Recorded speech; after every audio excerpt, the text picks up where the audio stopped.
He held the keys to his dream, a beautiful home in a quiet suburb, a symbol of everything he'd worked for. But just 24 hours after moving in, that dream became a nightmare.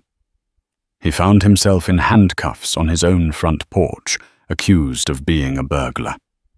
The crime: being a black man in the wrong neighborhood. This isn't just a story about a misunderstanding. It's a story about prejudice, a fight for justice, and the devastating speed at which the American dream can be shattered. Stick with me as we unravel how one man's greatest achievement led to his greatest humiliation, and how the fight for his name unleashed a storm of consequences that no one saw coming. The house on Maple Avenue was more than just brick and mortar to David Sterling. It was a monument, a 4-bedroom, 3-bath, 2-story testament to sleepless nights, missed holidays, and a relentless, grinding decade of work that had propelled him from a cramped apartment in the city to this quiet, tree-lined street in the affluent suburb of Oak Creek. At 34, David, a senior software engineer for a burgeoning tech firm, had finally grasped the piece of the American dream he had been chasing since he'd first learned to code on a second-hand computer in his grandmother's kitchen. The closing had been yesterday, a blur of signatures and stiff handshakes. He'd spent his first night on an air mattress in the middle of the vast, empty living room. The smell of fresh paint and old wood, a sweet, intoxicating perfume. He had woken with the sun, the light streaming through the large bay window, casting a golden glow on the gleaming hardwood floors. For the first time in a long time, he felt a profound sense of peace. This was his. All of it. The sprawling green lawn, the 2-car garage, the sturdy oak tree in the backyard that was probably older than the town itself. He spent the morning in a state of blissful domestic discovery. He traced the patterns in the granite countertops, tested the water pressure in the guest shower, and imagined where his furniture would go. The moving truck wasn't scheduled to arrive until tomorrow, so he had the house all to himself. It was a blank canvas, and he was the artist. He pictured future Christmases, the scent of pine needles filling the air, a roaring fire in the hearth. He saw summer barbecues in the backyard, the sound of laughter mingling with the sizzle of the grill. He saw a life here, a full, happy, and peaceful life.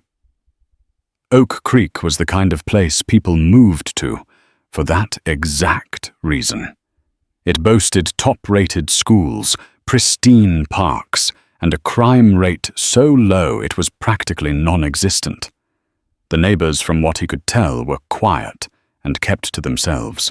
He'd seen a few of them on his drive through the neighborhood yesterday, a woman jogging with a golden retriever, a man meticulously pruning his rose bushes, children riding their bikes down the sidewalk. It was a world away from the constant noise and hustle of his old life. It was safe. It was serene. It was, he believed, the perfect place to finally put down roots. As the afternoon sun began its slow descent, casting long shadows across the lawn, David decided to tackle his first official homeowner task, figuring out the quirky old lock on the front door. The deadbolt was stiff, and the key had to be jiggled just right to engage it. He'd been struggling with it for a good 10 minutes, his brow furrowed in concentration when he felt it, a prickling sensation on the back of his neck, the feeling of being watched. He glanced up, scanning the street. Across the way, partially obscured by a meticulously manicured hedge, a woman stood on her porch, her arms crossed, a phone pressed to her ear. She was staring directly at him. Her face was a mask of suspicion. Her eyes narrowed into slits. David offered a tentative neighborly wave. The woman did not wave back. Instead, she took a deliberate step back, disappearing behind a large pillar on her porch, though he could still feel her eyes on him. He shrugged it off. Maybe she was just curious about the new guy on the block. He was, after all, a new face in a neighborhood where families tended to stay for generations. He turned his attention back to the lock, a little unsettled, but unwilling to let it sour his mood. He was a homeowner now. He belonged here. Finally, with a satisfying click, the deadbolt slid into place. He smiled, a small victory in a day full of them. He pulled his own phone from his pocket to call his mum and tell her the good news. He was so caught up in his joy, so lost in the moment, that he didn't hear the quiet crunch of tires on the pavement, or see the flash of red and blue lights as they painted the serene suburban street in the harsh, jarring colors of alarm. The first siren was a distant, mournful wail, a sound so out of place in the tranquil quiet of Maple Avenue that David initially dismissed it as a passing ambulance on the main road, but the sound grew steadily louder, closer, splitting the peaceful afternoon air. He ended the call with his mom, a knot of unease tightening in his stomach. Then he saw it. A police cruiser moving at a slow, predatory crawl, its lights flashing silently. It pulled to a stop directly in front of his new house.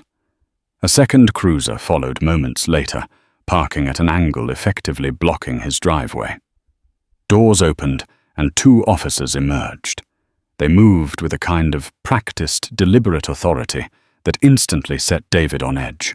They didn't approach the door. Instead, they took up positions on the lawn, using their cars as partial cover. One of the officers, a burly, middle-aged man with a florid face and a thick mustache, unholstered his weapon, holding it low against his thigh. The other, younger and leaner, kept his hand on the butt of his gun as he barked out a command. "You on the porch. Put your hands where I can see them." David froze his mind, struggling to process the scene unfolding on his own front lawn.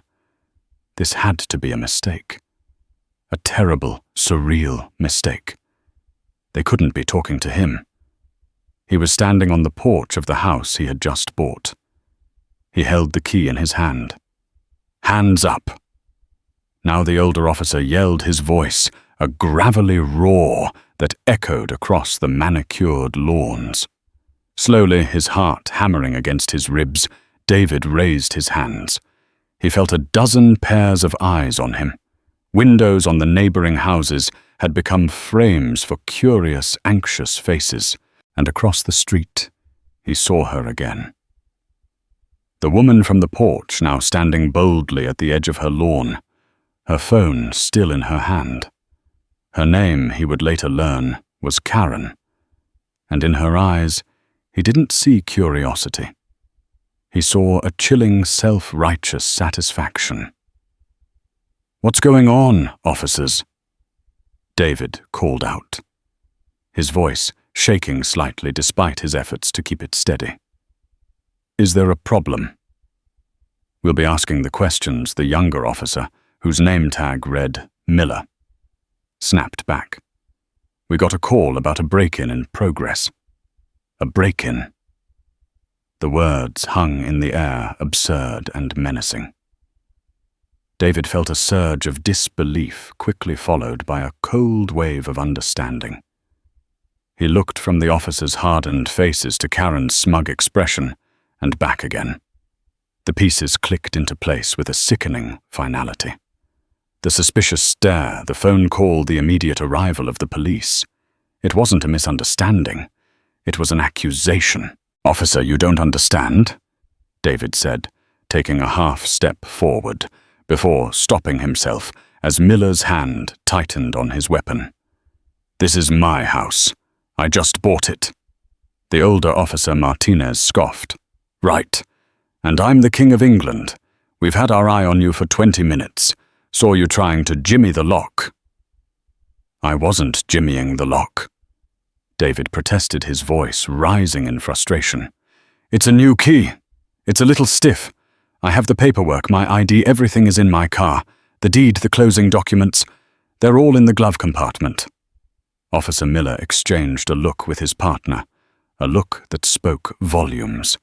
It was a look of shared cynicism of a story they'd heard 100 times before and never once believed. "Stay right where you are," Miller commanded. "Don't move a muscle." He began to walk slowly up the pristine flagstone path, his partner covering him, his eyes never leaving David.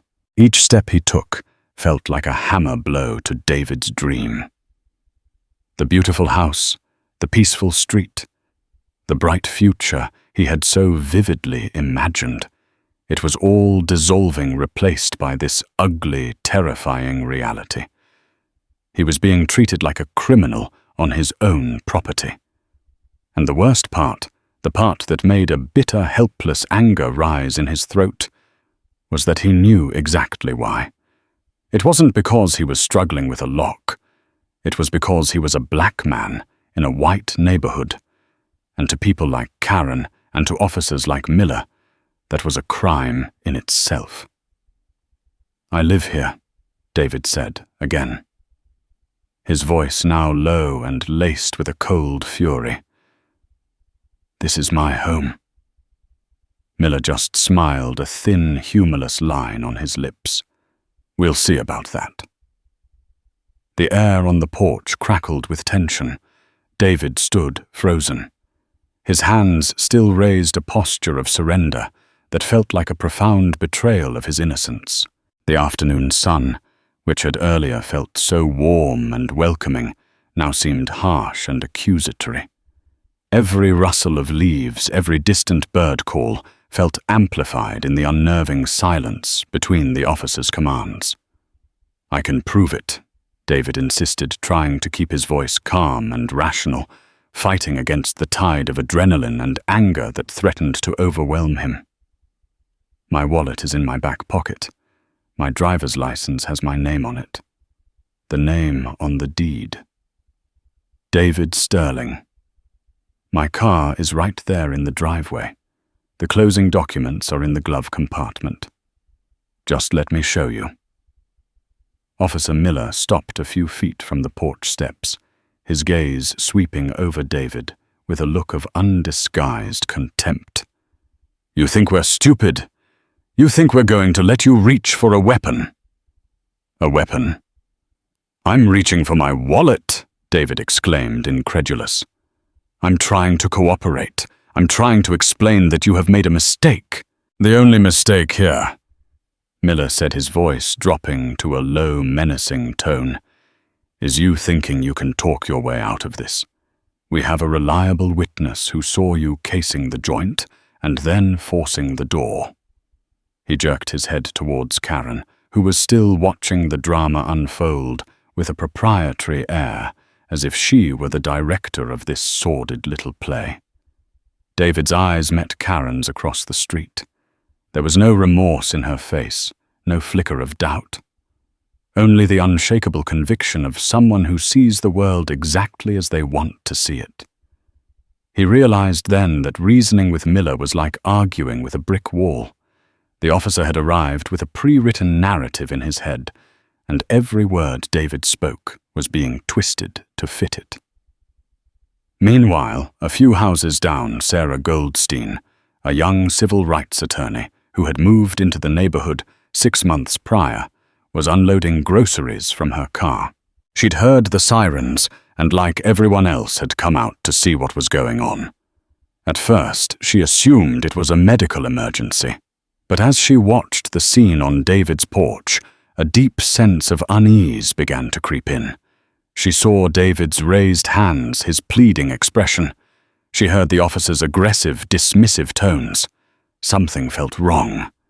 Deeply wrong. She knew the house had just been sold. She'd seen the "sold" sign go up last week and had been curious to meet her new neighbor. The man on the porch didn't look like a burglar. He looked terrified. He looked like a man whose world was being turned upside down. "Just listen to me." David pleaded, his composure beginning to fray. The real estate agent's name is Linda Wallace from Oak Creek Realty.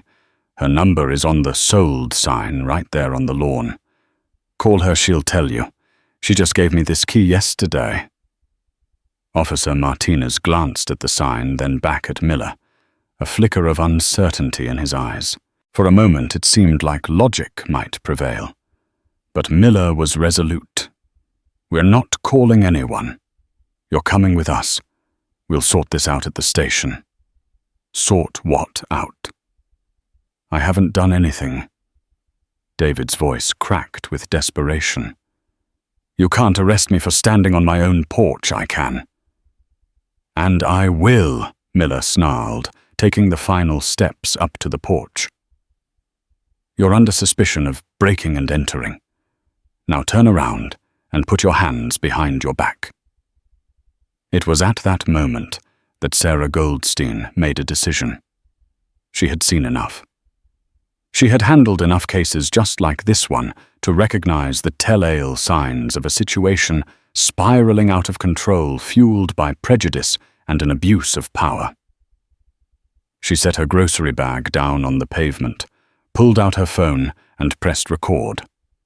She wasn't just a neighbor anymore.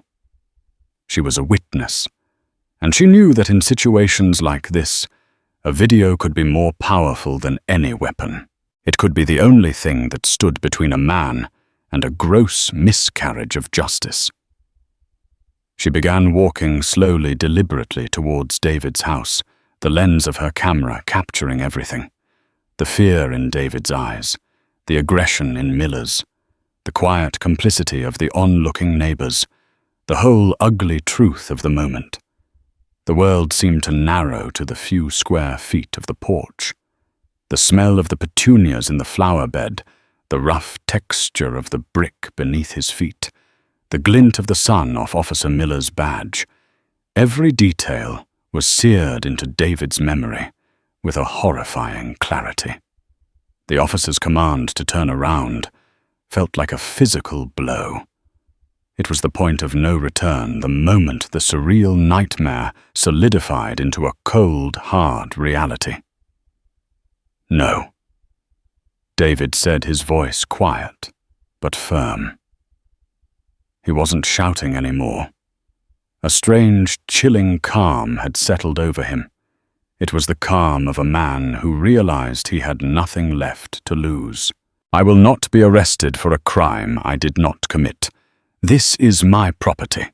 You are the one who is trespassing." Miller's face, already flushed, darkened to a deep, angry crimson. "Is that so? You want to resist arrest now, too?" "That'll look great on the report." He lunged forward, grabbing David's arm in a vice-like grip. The sudden violent contact sent a jolt of shock and pain through David's body. Instinctively he recoiled, pulling his arm back. It was a reflex, not an act of aggression, but to Miller it was all the justification he needed. "He's resisting!" Miller yelled to his partner, as if to validate the impending violence. He spun David around with a brutal efficiency, slamming him face first against the newly painted front door.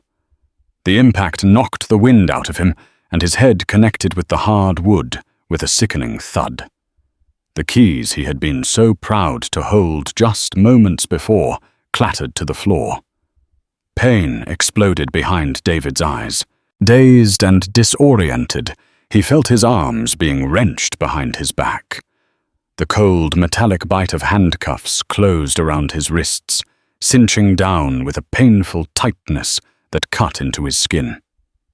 "Stop!" A new voice cut through the air, sharp and authoritative. "What are you doing?" "He told you he lives here." Miller and Martinez both turned, surprised by the interruption. Sarah Goldstein stood at the bottom of the porch steps, her phone held high, its camera lens an unblinking eye. "Ma'am, this is an active police investigation," Martinez warned, taking a step towards her. "You need to step back." "I am stepping back," Sarah said, her voice steady and clear, projecting the confidence of a seasoned litigator. "But I am also recording this. You just assaulted a man who was trying to identify himself. You refuse to verify his ownership of the property. You are violating his civil rights." Miller sneered, yanking a dazed David upright. "This man is a burglar who is resisting arrest, and you are interfering with an officer. You want me to arrest you too?" "My name is Sarah Goldstein. I'm an attorney," she stated calmly, though her heart was pounding. "And I am advising my client, Mr. Sterling, to remain silent. And I am advising you, Officer Miller, that your actions are being documented and will be submitted as evidence in the lawsuit that will be filed against you and the Oak Creek Police Department tomorrow morning." The word lawsuit hung in the air momentarily, giving Miller pause. He glanced at her phone, then at David, who was now staring at him with a mixture of pain and defiant fury. He saw the faces of the other neighbors, their expressions shifting from passive curiosity to shock and concern. The narrative was slipping from his control, but he had gone too far to back down. To release David now would be an admission of guilt, an acknowledgement that he had made a colossal, career-threatening mistake. Pride, prejudice, and a stubborn refusal to be wrong propelled him forward. "Get him in the car," he growled to Martinez, shoving David down the steps. David stumbled, his cuffed hands making it impossible to break his fall. He would have pitched face first onto the flagstone path if Martinez hadn't caught him. As they manhandled him towards the cruiser, David's eyes, once again, found Karen across the street. The smug satisfaction on her face had been replaced by a flicker of uncertainty. For the first time, she seemed to realize that the little drama she had instigated had spun out of control, transforming into something much bigger and uglier than she had ever intended. They forced David into the back of the patrol car, the heat inside the vehicle stifling. He watched through the smeared plexiglass as his dream house, his monument to success, grew smaller and smaller. He saw Sarah still recording her face, a grim mask of determination. The door slammed shut, and he was plunged into a world of muffled sounds and distorted images. The dream was over. He was a prisoner in his own neighborhood, a suspect on his own property, a victim of a crime he hadn't committed, but was now being forced to endure. The click of the lock on the cruiser door was the loudest sound he had ever heard. The back of the police cruiser was a sweltering, claustrophobic box. Every bump in the road sent a jarring shock through David's body. The handcuffs dug into his wrists, and a dull throb radiated from the back of his head where it had hit the door. But the physical pain was nothing compared to the searing humiliation that burned in his chest. He was paraded through his new neighborhood like a common criminal, the flashing lights a beacon announcing his shame. At the station, the degradation continued. He was processed, photographed, and fingerprinted. His repeated attempts to explain the situation, to ask them to simply call the real estate agent or check the county's property records online, were met with eye rolls and bureaucratic indifference. He was placed in a small, cold holding cell that smelled of disinfectant and despair. He sat on the hard metal bench the events of the last hour, replaying in his mind like a surreal horror film. The house on Maple Avenue felt like a distant dream, a place he had visited once in another life. But outside the cold walls of the police station, something else was happening. Sarah Goldstein had not stopped. After the police left, she went directly to David's car, found his wallet in the glove compartment exactly where he said it would be, and located a copy of the freshly signed deed. She then went home, and with trembling but determined hands, uploaded the 47-second video to her social media accounts. She didn't add any dramatic commentary. She didn't need to. The video spoke for itself. She simply titled it, "Oak Creek Police Arrest New Homeowner for Breaking In to His Own House." She tagged local news outlets, civil rights organizations, and the official page of the Oak Creek Police Department. Then she posted it. The effect was instantaneous and explosive. It started as a trickle of comments, then a flood. Shares and retweets multiplied exponentially. The video, raw and infuriatingly clear, shot across the digital landscape. People saw David's calm attempts to reason. They heard the officer's escalating aggression. They witnessed the unnecessary violence of the arrest. And they heard Sarah's clear, calm voice, identifying herself as an attorney and citing the violation of his rights. By the time David was finally released, 3 agonizing hours later, the story was the lead item on every local news website. A frazzled-looking desk sergeant had mumbled a half-hearted apology about a misunderstanding after the shift commander, inundated with furious calls, had finally bothered to run David's name through the property database. They returned his belongings and told him he was free to go, as if they were doing him a favor. David walked out of the station into the cool evening air, feeling hollowed out and utterly alone. He checked his phone, which had been returned to him in a small plastic bag. It was buzzing incessantly. Dozens of missed calls, hundreds of text messages. And then he saw the notifications from his social media apps. He clicked on one, and his world tilted on its axis once again. He saw his own face, his own porch, his own humiliation being played and replayed thousands, then tens of thousands, then hundreds of thousands of times. Justice for David Sterling was trending. News vans were already camped out on Maple Avenue when he arrived home in a taxi. His own car still parked in his driveway, like a monument to the afternoon's insanity. The street was no longer quiet and serene. It was a chaotic circus of flashing cameras and reporters shouting questions. He saw Sarah talking to one of them, gesturing towards his house. She saw him, and her face flooded with relief. She rushed over, shielding him from the encroaching media. "David, I am so sorry this happened to you," she said, her voice filled with a fierce empathy. "But you need to know you are not alone in this. The whole world is watching now." He looked at the news crews, at the blinding lights at the house that was supposed to be his sanctuary, now the epicenter of a media firestorm. He felt a dizzying mix of emotions, anger, exhaustion, and a tiny, fragile spark of something he hadn't felt all day. Hope. The video had transformed his private nightmare into a public outrage. The Oak Creek Police Department, caught completely off guard by the digital tempest, scrambled to react. Late that night, they released a terse, jargon-filled statement.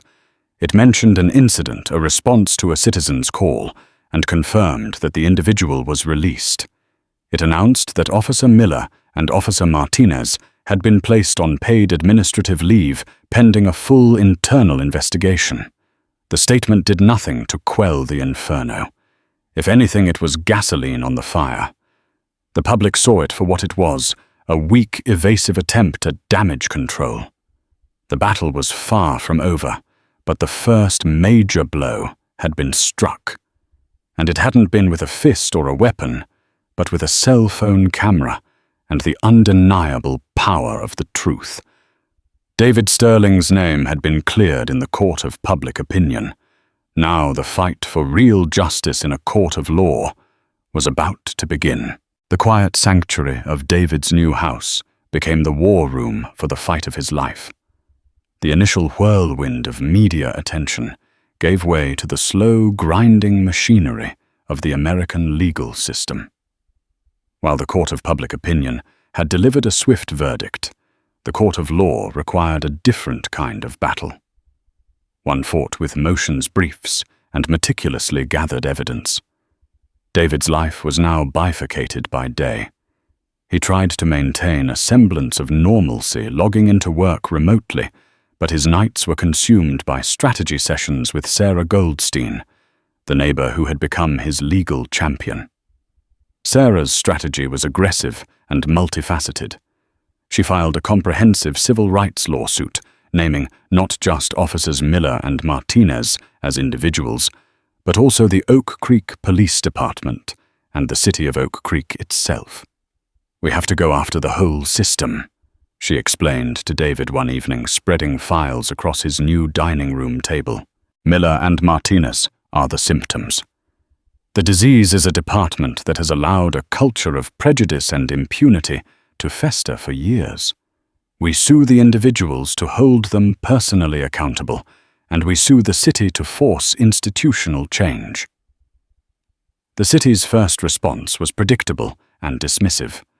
Their legal team, a high-priced firm that specialized in defending municipalities, filed a motion to dismiss based on the doctrine of qualified immunity. It was a standard defense, arguing that the officers' actions, while perhaps regrettable, were not a clear violation of established constitutional law.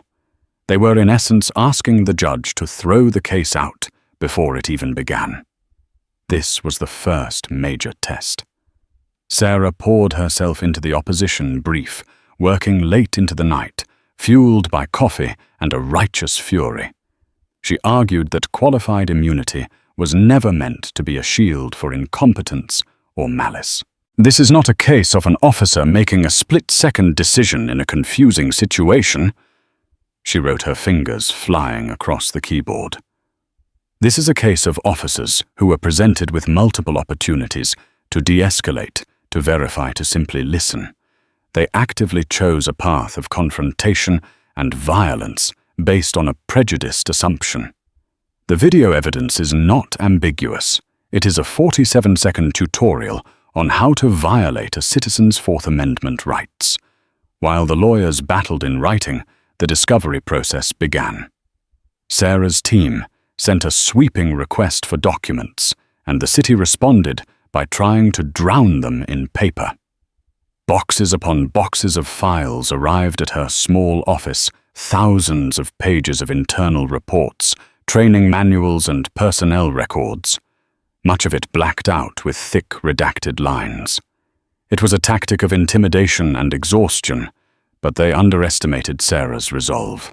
With the help of a dedicated paralegal, they spent weeks sifting through the mountain of paper, searching for needles in a haystack of bureaucratic jargon. And they found them. Buried in Officer Miller's file was a clear pattern, a dozen citizen complaints over 8 years, nearly all filed by Black or Latino men, all alleging verbal abuse or excessive force during routine stops. 2 previous lawsuits had been settled quietly, with the city admitting no wrongdoing. It was a portrait of a problem officer the department had chosen to protect rather than discipline. The true bombshell, however, arrived not in a box from the city, but in a plain manila envelope slid under Sarah's office door late one night. Inside was a single CDR with no label. When she played it, she heard the full, unedited audio of Karen's 911 call. A chill ran down her spine. The dispatcher sounded professional, but Karen's voice was a toxic blend of panic and privilege. "Yes, hello, I need to report a break-in. In progress," she began. Then came the words that would form the rotten core of their case. "I don't want to sound racist, but there's this African-American man. He's been fiddling with the door for ages. He just doesn't look like he belongs in this neighborhood. He looks suspicious." It was the smoking gun proof that the entire police response was predicated not on a credible report of a crime, but on a racial stereotype. The depositions were the main event. David's was first. For 6 hours, the city's lawyers tried to dismantle his character, to twist his fear into aggression. Mr. Sterling, you admit you were struggling with the lock, correct? One lawyer asked. It was a new key. It was stiff, David replied calmly. So it would be fair to say you were forcing the door. Objection, Sarah cut in smoothly. Counsel is mischaracterizing the witness's testimony. They tried to paint his refusal to turn around as hostility. Why didn't you just comply, Mr. Sterling? Wouldn't that have been easier? David looked the lawyer in the eye. Easier for whom I was trying to prove I owned the home you were accusing me of robbing. I was trying to exercise my rights. Is that not what an innocent man is supposed to do? Then came Officer Miller's turn. He walked into the deposition room with a confident swagger flanked by the union representative. He believed the blue wall of silence would protect him. He didn't know Sarah was holding an arsenal of evidence. Sarah began calmly lulling him into a sense of security. She had him recount the events of that day in his own words. He lied with a practiced ease. Mr. Sterling became verbally abusive almost immediately, Miller stated under oath. What did he say specifically? Sarah asked, making a note on her legal pad. He was using profanity, yelling that he was going to sue us, that he owned the whole town. He was out of control, and this threatening behavior is why you felt it necessary to physically restrain him. Yes. And when I approached, he made a furtive movement toward his waistband. I feared for my safety and my partner's safety. This was the moment Sarah had waited for. She placed a laptop on the table and turned it to face Miller. Officer Miller, I'd like to play for you the video my client, Ms. Goldstein, took that day. She pressed play. The room was silent except for the audio from the video. They all watched as David stood calmly, his voice never rising his hands in the air. They watched as Miller lunged and slammed his head into the door. Miller's face went pale. The swagger vanished. That video has been edited, he stammered. Has it? Sarah replied coolly. Then perhaps you'd like to hear the audio from your own department's body camera, which we also have. She didn't have it yet, but it was a calculated bluff, and Miller's terrified expression told her it had landed. The final piece was Officer Martinez's deposition. He was visibly nervous. Unlike his partner, he was not a true believer. He was a follower. He tried to stick to the script, corroborating Miller's story, but his answers were hesitant, his eyes darting around the room. When Sarah pressed him, asking if he personally saw David make a furtive movement, he faltered. Well, things were happening fast. It was a dynamic situation. He wouldn't admit his partner had lied, but he wouldn't commit to the lie himself. He had cracked the blue wall, if only by a fraction. But it was enough. By the end of the discovery phase, the city's case was in shambles. They had a mountain of evidence, proving their officers had acted on racial prejudice, used excessive force, and then lied about it under oath. The viral video had ignited the fire, but the slow, meticulous, thankless work of legal discovery had built an inferno. The city's motion to dismiss was soundly denied, and the path to a jury trial or a massive settlement was now wide open. The pressure cooker that was the city of Oak Creek was about to explode. The Justice for David Sterling movement had not faded. It had intensified, fueled by a steady stream of leaks from the ongoing lawsuit. The local paper ran a weekly feature titled The Oak Creek Files, detailing the latest damning revelations from Miller's personnel file. Activist groups, now a coalition of local citizens and national civil rights organizations, held bi-weekly protests that had grown from a handful of people on the steps of City Hall to hundreds marching through the town center, their chants for accountability echoing between the quaint storefronts. Inside the city administration building, panic had set in. City manager Bob Henderson, a man whose greatest political challenge until now had been a debate over new park benches, found himself in a waking nightmare. His days were consumed by emergency meetings with the city's legal team, the police chief, and an increasingly hostile city council. The city's insurance carrier had sent a sharply worded letter warning them that they would not cover damages resulting from a trial loss if a reasonable settlement was not reached, citing the overwhelming video evidence. The city was hemorrhaging money on legal fees, and their public image was in radioactive ruins. The city's lawyers, initially confident in their qualified immunity defense, now knew they were defending an unwinnable case. They advised Henderson to settle and to do it quickly. "This isn't a legal battle anymore," Bob, their lead counsel, had told him, rubbing his temples. "It's a public execution. Every day this goes on, we lose." Their first move was to test the waters. They reached out to Sarah Goldstein and offered a settlement, a paltry sum, barely enough to cover David's legal fees.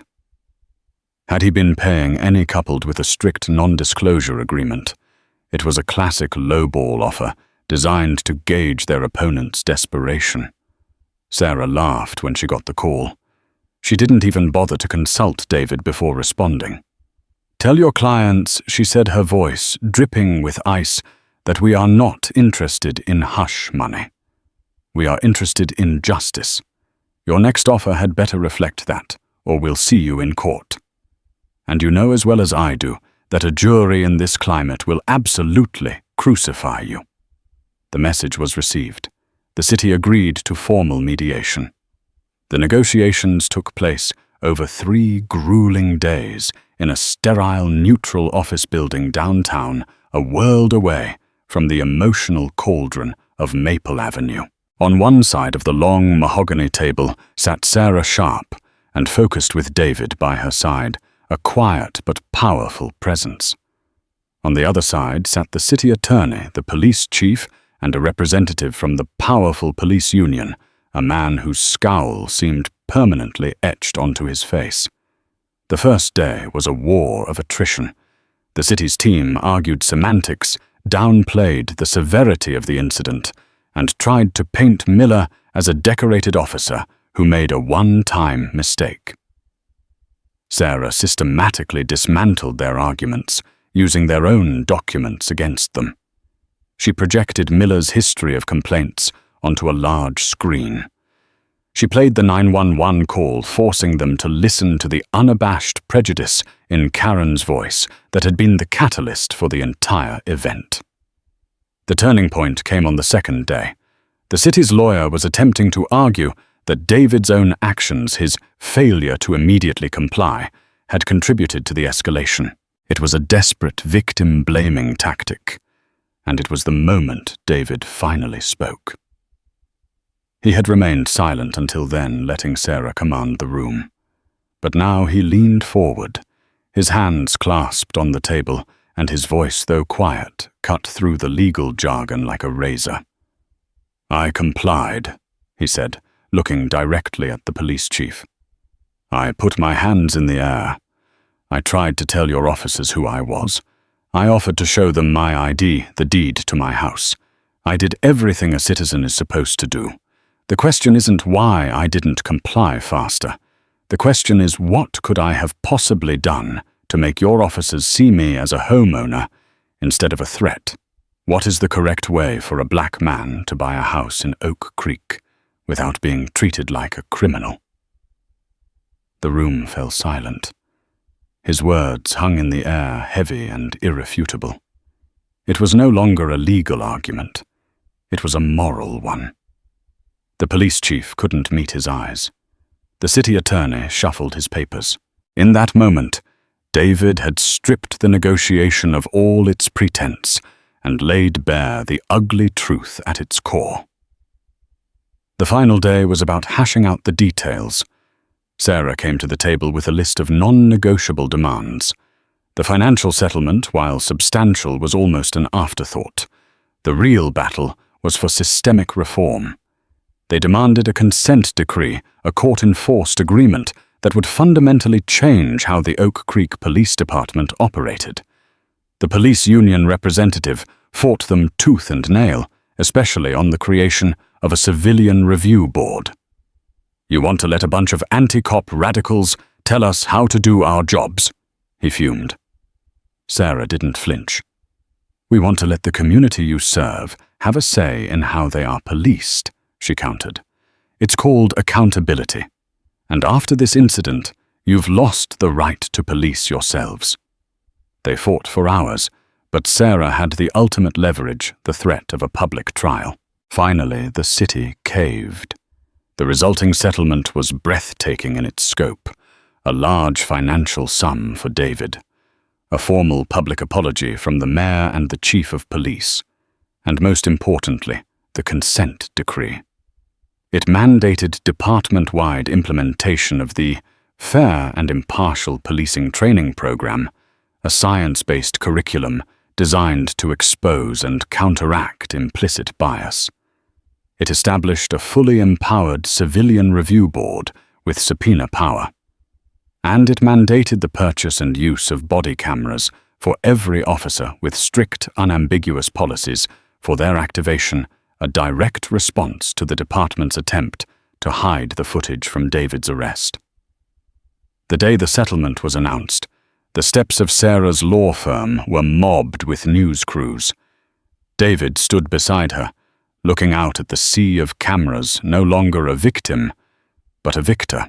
"No amount of money can ever undo the humiliation and fear I felt that day," he said, his voice steady and clear, carrying over the clicks of the cameras.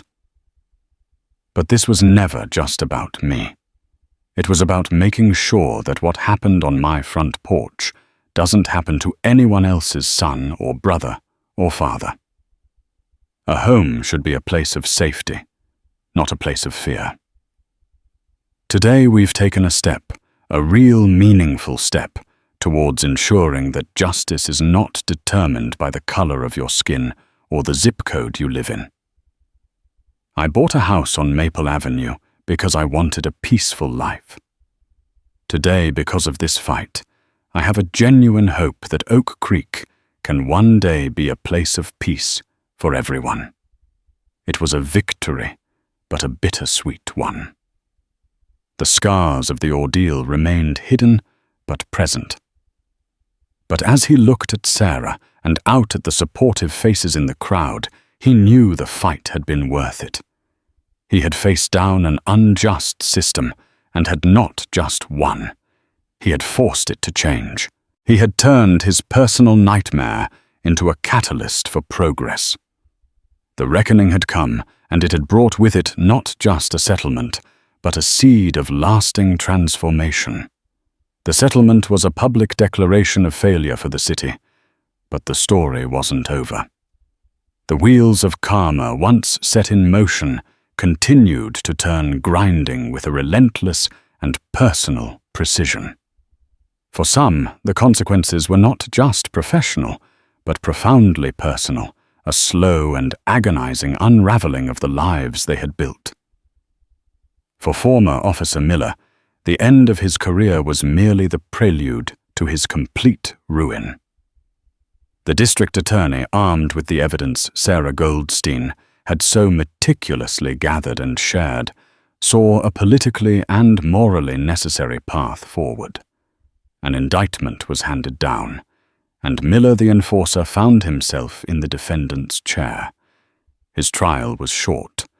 The prosecution's case was simple and devastating. They played Sarah's cell phone video for the jury, a silent courtroom watching the assault on a large screen. Then they played the audio from Miller's own body camera, which his department had fought to suppress. The contrast between the calm, pleading tones of David Sterling and the escalating aggression in Miller's voice was stark.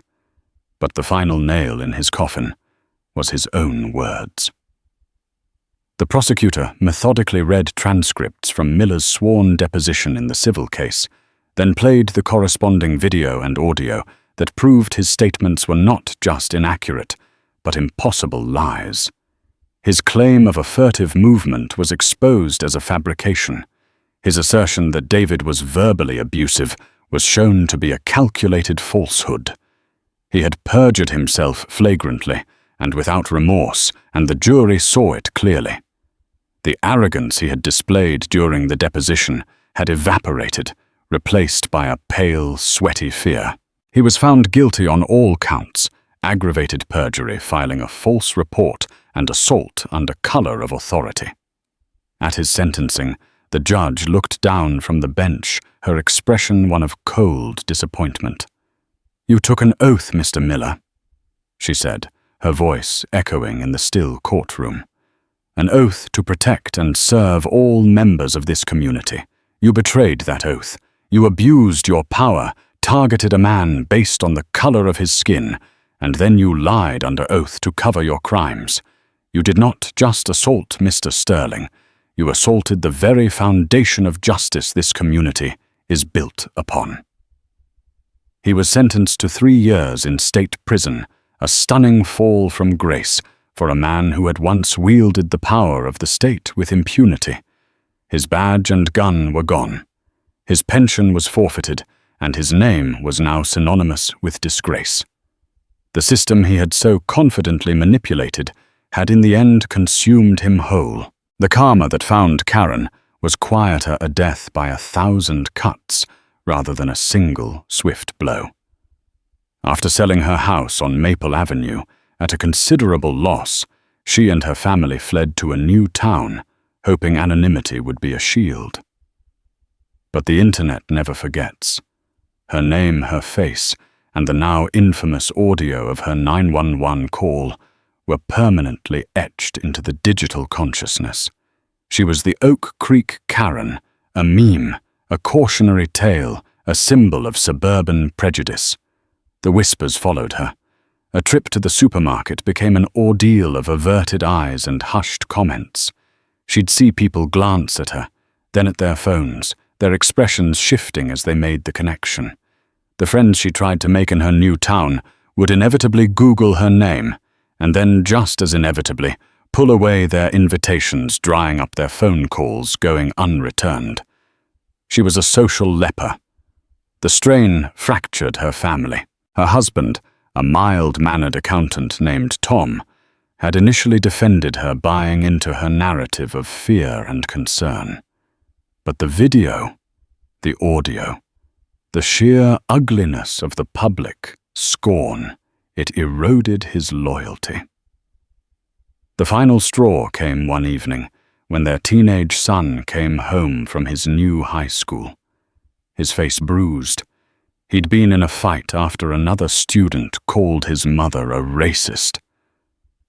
"This is your fault," he had screamed at her, tears of shame and anger streaming down his face. "You've ruined our lives." That night, Tom told her he was leaving. "I can't do this anymore, Karen," he said, his voice devoid of emotion. "I look at you, and I don't know who you are. The woman I married wouldn't have done this." Alone, in her new, empty house, Karen finally confronted the wreckage of her life. Tormented by guilt and a profound, crushing loneliness, she sat down and wrote a letter. It was a long, rambling, tear-stained confession addressed to David Sterling. She poured out her fear, her regret, her shame.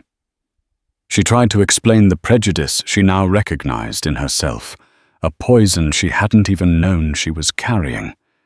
It was less an apology, and more a desperate plea for absolution. Sarah forwarded the letter to David. He read it one evening in the quiet of his living room, the house now filled with his furniture, his books, his life. He felt a brief, surprising pang of pity for the woman who had caused him so much pain. Her life was in ruins, a direct consequence of her own actions. But he felt no obligation to absolve her. Her journey was her own. He folded the letter, placed it in a drawer, and closed it. He had his own healing to focus on. The months that followed were a slow process of reclamation. He started therapy to deal with the lingering anxiety and the trauma of the arrest. He poured his energy into the house itself, transforming it from a crime scene into a home.